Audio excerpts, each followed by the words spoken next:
What's going on, boxing heads? It's your boy Pool Kind of Boxing coming back at you with another boxing video for the boxing heads and the boxing minds. Make sure you hit that like and subscribe button for more hardcore boxing content. So, Vergil Ortiz Jr., the technician, is back and he will be fighting Frank Lawson this Saturday at the theater, the Virgin Hotel in Las Vegas. So, Vergil Ortiz, he's a dangerous contender. What I'm saying? At 147, always have been. And, what I'm saying? We watched him, knock out the Samuel Vargas seventh round. He knocked out Marius Hooker in the seventh round. And he knocked out Aegis Kavalakas in the eighth round. Now, the thing about that is that Aegis Kavalakas gave him a little bit trouble.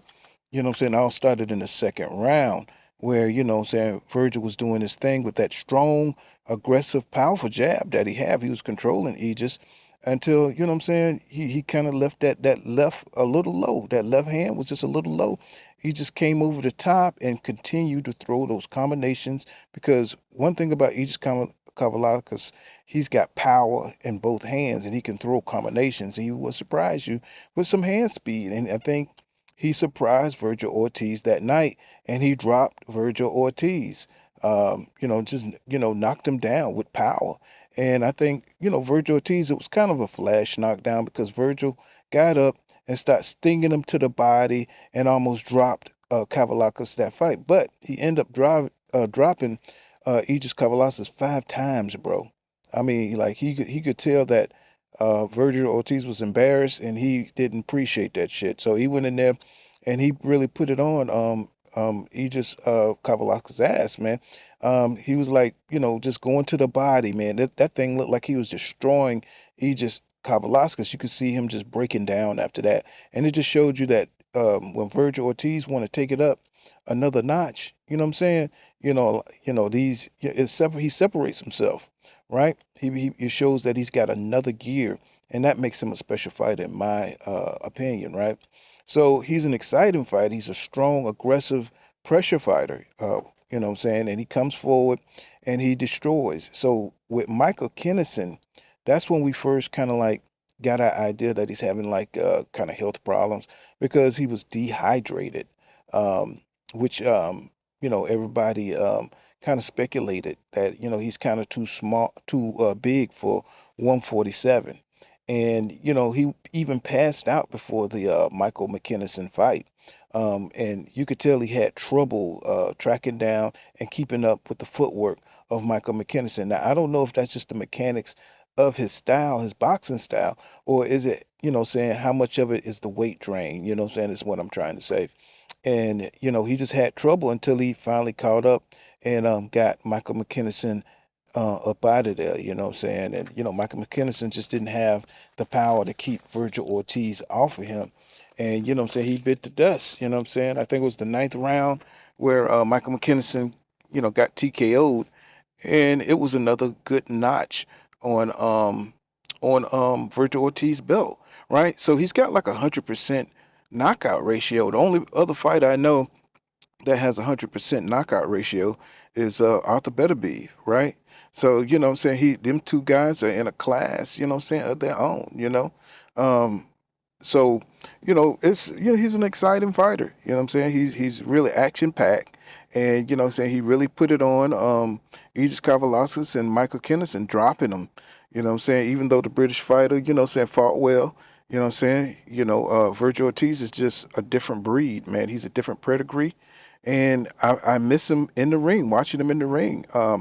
So he said that he still is going through some of the symptoms and effect of the dehydration. So I can only imagine that he's going into this fight, a little skeptical, but he's excited to be, back in action and back on the scene.